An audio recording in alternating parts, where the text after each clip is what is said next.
გამარჯობა, მე ნათია კობერიძე ვარ და ვიტ საქართველოს გუნდთან ერთად პოლონეთის საზოგადოებრივი ტელევიზიის საერთაშორისო სამაუწყებლო ცენტრიდან მოგესალმებით. ქართული ოცნება ჯო უილსონს ისევ დასცინის, რას ფიქრობენ საქართველოს მოქალაქეები ჩინეთსა და დასავლეთს შორის არჩევანზე და ხვიჩა კვარაცხელია სიურპრიზი კი ამბობთ დღევანდელ გამოშვებაში. გრძელდება ქართული ოცნების დაპირისპირება საქართველოს დასავლელ პარტნიორებთან. ამჯერად სამიზნე კვლავ ამერიკელი კონგრესმენი ჯო უილსონია. გუშინ კონგრესის ქვედა პალატის მიერ მიღებულ კანონს საქართველოში რუსული, ჩინური და ირანული გავლენების შესწავლის შესახებ ჯო უილსონის აკვიატება საინფორმაციო ხმაური და საბავშვო ბაღი უწოდა შალვა პაპუაშვილმა. ირონიული გამოხმაურება ჰქონდა ირაკლი კობახიძესაც. ეს არ არის ქართული ოცნების მხრიდან კონგრესმენ უილსონის გაკიცხვის პირველი შემთხვევა. კამპანია მას შემდეგ დაიწყო, რაც უილსონმა 2025 წელს მეგობარი აქტი კონგრესში წარადგინა. პაპუაშვილი უილსონს ხშირად ადანაშაულებს საქართველოს შესახებ ცრუ ნარატივების გავრცელებაში, ხოლო უილსონი ქართულ ოცნებას დემოკრატიული უკუსლისა და დასავლეთისგან დაშორების გამო აკრიტიკებს.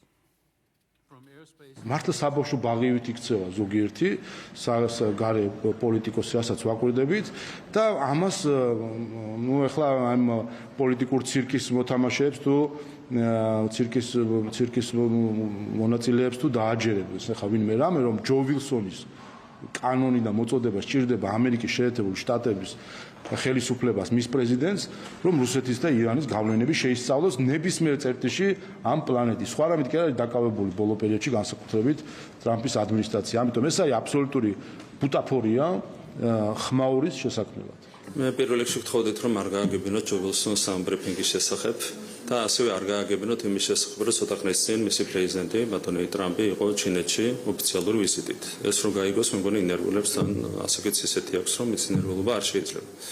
ეს ერთი, ეს ნახევრად ხუმრობით. ამასობაში კი სამხრეთ კაროლინაში ჯო უილსონმა დამაჯერებელი გამარჯვება მოიპოვა რესპუბლიკური პარტიის პრაიმერისში. უილსონმა ორი კონკურენტი დაამარცხა და ნოემბერში დაგეგმილ არჩევნებში მონაწილეობის უფლება მოიპოვა. თუ უილსონი ნოემბრის არჩევნებშიც გაიმარჯვებს, 78 წლის პოლიტიკოსისთვის ეს კონგრესში მე-13 სრული ვადა იქნება. ჯო უილსონი დონალდ ტრამპის მხარდაჭერით სარგებლობს და ბოლო წლებში საქართველოს საკითხებზე ყველაზე აქტიურად მომუშავე კონგრესმენია. ღიად უჭერს მხარს საქართველოს ევროატლანტიკურ ინტეგრაციას და დემოკრატიულ ინსტიტუტებს. უილსონი არის მეგობარი აქტის ერთ-ერთი მთავარი ავტორი, რომელიც საქართველოს ანტიდემოკრატიულ ქმედებებზე პასუხისმგებელი პირების სანქცირებასაც ითვალისწინებს.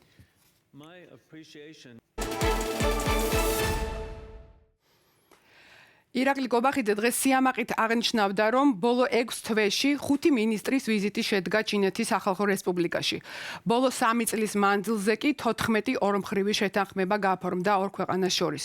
მიხეილ ყავალაშვილმა დიპლომატიური ურთიერთობების წლისთავზე მეგობრული წერილი გაუგზავნა ჩინეთის პრეზიდენტს. როგორ აღიქვამენ მოქალაქეები საგარეო პოლიტიკური კურსის ცვლილების შესაძლებლობას, თუ ასეთი რამ მართლაც მოხდება. სალომე ბეკუჩავამ თბილისის ქუჩებში იკითხა. რომ ყველგან კაი ურთიერთობა ქონდეს ევროპასთანაც, ჩინეთთანაც, თურქეთთანაც. ეგ ჯობია ყველას, რომ დავაბალანსოთ. ან მოგწონ ჩინეთთანაც ურთიერთობა? ყველასთან უნდა იყოს, მაგრამ გადამეტოდეს ძირითადად ჩვენი ირელიური ინტერესები თუ შეესაბამება კი ბატონო. შესაბამისია ჩინეთთან ურთიერთობა. აი, ეგ შესაბამისი შეიძლება არ იყოს, მაგრამ აი, ეკონომიური თვალსაზრისით შეიძლება რაღაცა მომგებიანი იყოს რაღაც. ყველასთან კაი ურთიერთობა უნდა გქონდესო თქვენ თქვით და რომ შევწყვიტეთ ამერიკასთან და ევროკავშირთან არა, ეგ თანამშრომლობა. არ შეიძლება. ყველასთან უნდა გქონდეს ამერიკასთან. ყველას ინტერესები უნდა გავატაროთ რაღაც ზომიერად. მაგრამ პირველ რიგში შენი ინტერესები უნდა გაატარო. არ მომწონს ეგ კურსი და უფრო ჩვენთვის სასარგებლო, ასე ვთქვათ, ევროპასთან და ამერიკასთან დაახლოვება. ეხლა რაღაც პოლიტიკა გავსაჯოთ, ძალიან რთული მდგომარეობაა თემ სოფლიოში. ევროპა კარგი არის თავის ხალხისთვის, ევროპელებისთვის, კარგი ხელფასი, კარგი ყველაფერი და თავის ხალხზე აი როგორ თქვა, ზრუნავენ. თუ თავრობა უნდა ზრუნავდეს ადამიანებზე, ადამიანებს უნდა ეკუთვნოდენ. თუ ბევრი რამე მოსაწესრიგებელია, რომ ჩინეთთან შეძლებენ ამის მოწესრიგებას? რა არის იცი, ერთადერთი ის არის შორიდან რო ხედავ ქვეყანას, იქ ვიქნები და ყველაფერი კარგად იქნება. იგივე უბრალო ადამიანები მიდიხარ ევროპაში და იქ კარგად იქნება. უბრალოდ არსად არ არის ისე უბრალოდ სხვის იმედზე კარგად ყოფნა. თვითონ უნდა შეიქმნას აქ აქ უნდა შეიცვალოს, აქ უნდა გაძლიერდეს რაღაცნაირად. არაფერი ჩინელების საწინააღმდეგო არ მაქვს. ჩემო გადასაწყვეტი ბოლომდე არ არის. გაჩნია რა სიზამენ ჩინელები, რა სიზამენ ჩინელებთან ამერიკელები.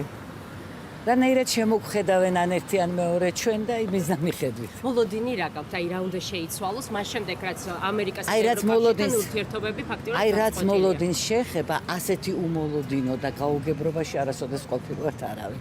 დასავლეთთან უფრო მყარი ურთიერთობები გირჩევნიათ თქვენ როგორც მოქალაქეს თუ ჩინეთთან რაღაც განახლებული ახალი მაპატი მეტელ ჩემი ცხოვრება ვასწავლი დასავლურ კულტურას და ცივილიზაციას აქედან დასკვნა. არაპოლიტიკური ვარ შვილო, არ მაინტერესებს არაფერი. საკმაოდ ცუდი მოლოდინი მაქვს. ჩინეთისგან კარგი რა ვიცი. არც არაფერს ახლა იმპერიაა და რუსეთი, ჩინეთი ერთი ჯანდაბაა ჩემთვის. რაც შეეხება დასავლეთსა და ამერიკაში დასავლეთი მირჩევნია.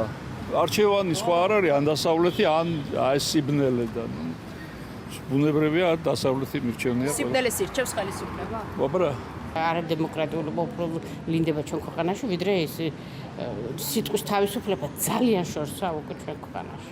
ახლა ჩინეთთან და აზიასთან და ყველასთან რა ქონდეს ეკონომიკური ურთიერთობები და სტრატეგიული ვერ გავიგე რას ნიშნავს. პოლიტიკურ საკითხებზე მე არ მაინტერესებს. ქვეყნის საგარეო კურსის ცვლილება არ გაინტერესებთ? ის რომ დღეს საქართველოს ინარჩუნებს 14 წლიან უწყვეტ მშვიდობას, ქვეყანა არის დამოუკიდებელი და სუვერენული, როგორც არასდროს ქვეყანას აქვს ძლიერი დემოკრატიული სისტემა და სახელმწიფო ინსტიტუტები, ადამიანზე ზრუნვა სახელმწიფოს მთავარი სახელმძღვანელო პრინციპია და ასე შემდეგ. პირველ რიგში არის სწორედ ბატონ ბიძინა ივანიშვილის დამსახურება. ასე შეაქო ქართული ოცნების პარტიის საპატიო თავმჯდომარე და დასავლელი პარტნიორების მხრიდან არაფორმალურ მმართველად წოდებული ბიძინა ივანიშვილი გუშინ ირაკლი კობახიძემ.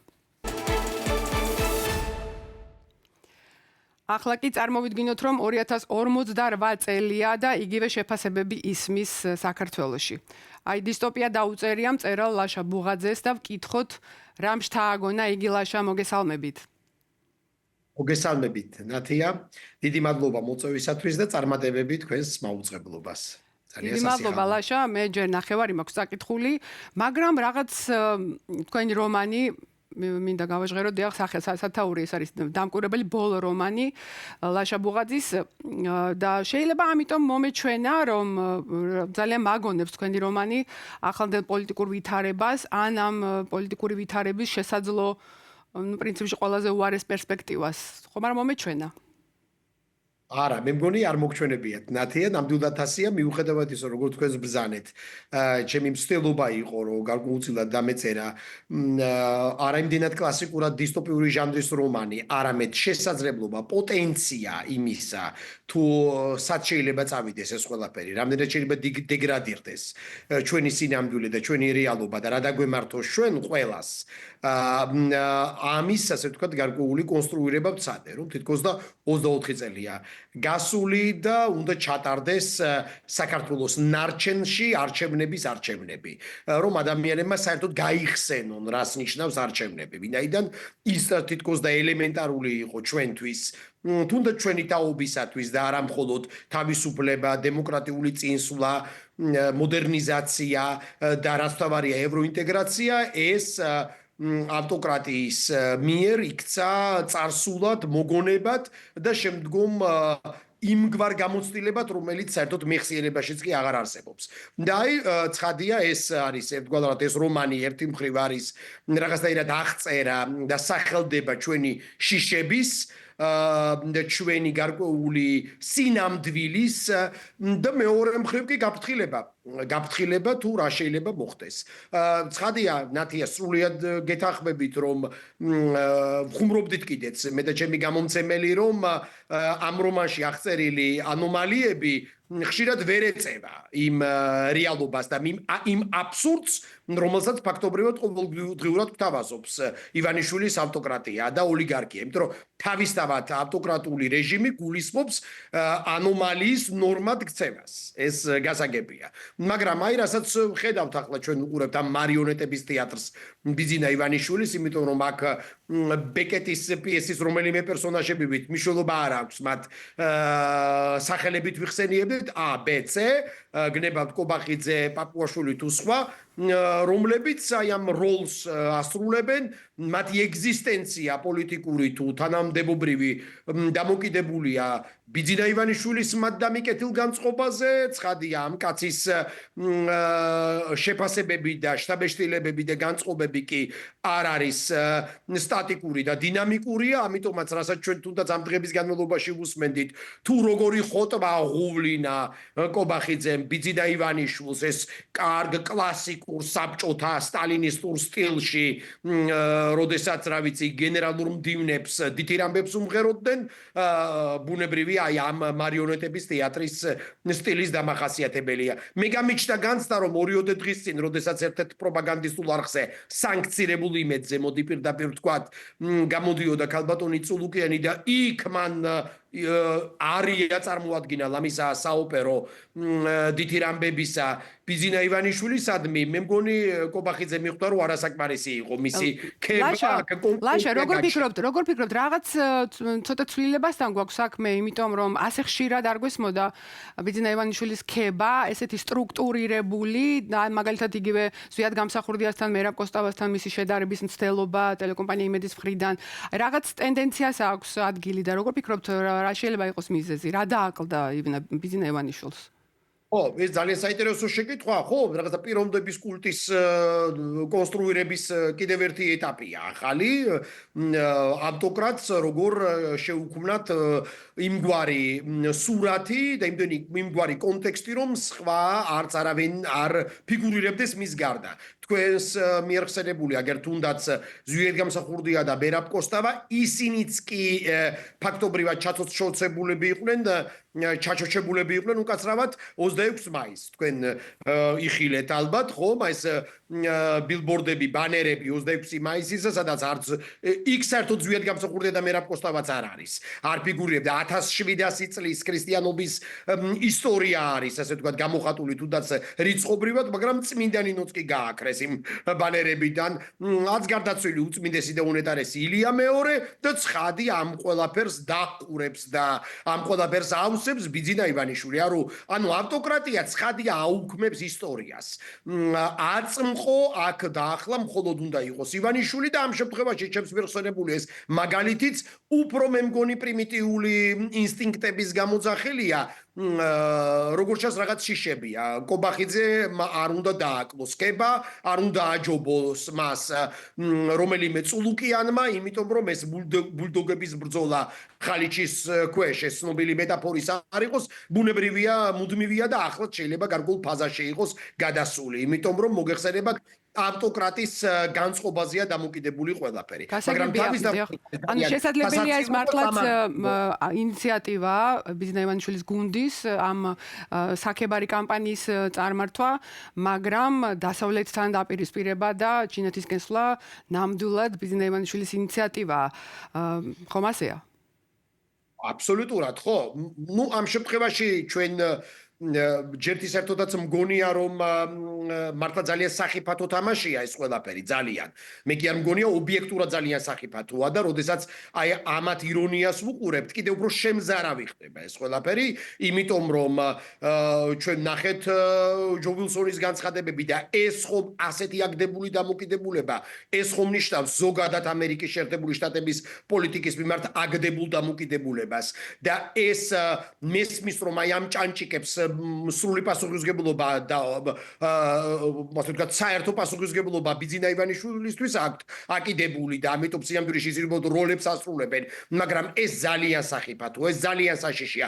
იგივე ალი მუსტაფას უნივერსიტეტის ამბები და ირანის გავლენები საქართველოში, სადაც იმ კონტექსტში, როდესაც ილიას უნივერსიტეტს ხურავენ, სადაც აუქმებენ სოხუმის სახელმწიფო უნივერსიტეტს და აქ არის გამფენილი ფაქტობრივად ირანის აიათოლების რეჟიმის გავლენა და უბრალოდ ეს უნივერსიტეტი ხომ თავისთავად ცხადია გულისხმობს არა მხოლოდ გარკვეულ დისციპლინებს, რომელიც სამეცნიერო ან სხვადასხვა, არამედ სწორედაც ირანის გავლენას. ჩვენ ვნახეთ და ეს საჯაროა ეს ინფორმაცია თვითონ არ მალავენ და სოციალურ ქსელებში დებდნენ, როგორ აღნიშნავდნენ ჰეზბოლას ლიდერის სადმი მიძღვნილ კონფერენციებს და საღამოებს და ყასიმ სოლეიმანისადმი მიძულ საღამო ეს ძალიან საშიშია საქართველოს ბედით ასე ვაჭრობა და ასეთი სახიფათო ვაჭრობა ეს ვიღაცა თუ კიდე ვერ ხვდება ძალიან სამწუხაროა ეს გასთავარია ყველა გამოკითხვით ყველა დღემდე არსებული საზოგადოებრივი აზრის შესახებ კვლევით ცნობილია რომ ეს არ არის ქართული საზოგადოების არჩევანი ბუნებრივი არ არის ქართული საზოგადოების არჩევანი არის ევროკავშირი, ევროინტეგრაცია, იმიტომ რომ ერთადერთი ამ პლანეტაზე ადგილი არის ევროკავშირი, რომელიც არის მშვიდობის, თანასწორობის, კეთილდღეობის სივრცე ამ პლანეტაზე.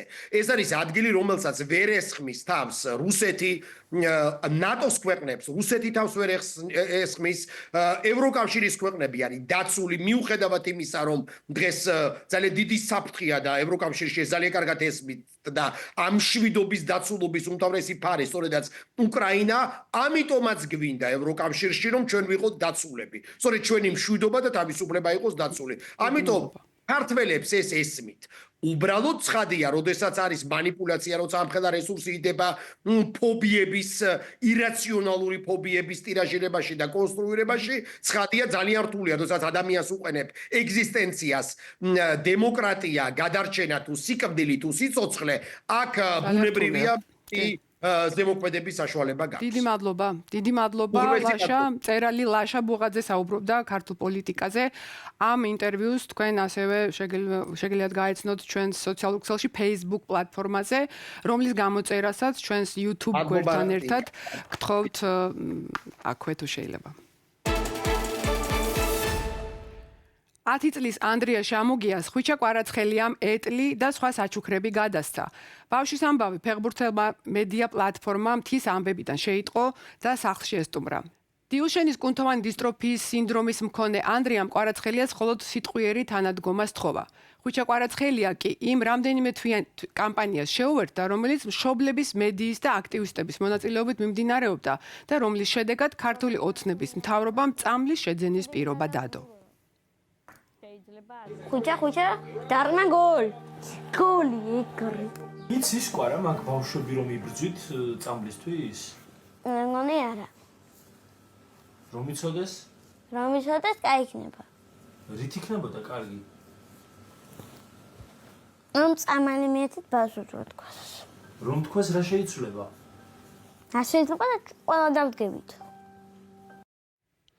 დღეს ამით ვასრულებთ. დაელოდეთ პოლონეთის საზოგადოებრივი ტელევიზიის ქართულ პროგრამას ყოველ დღე ვარშავიდან შაბათ-კვირის გარდა. გჯერა რომ ევროკავშირი საქართველოს მომავალია. ნახვამდის.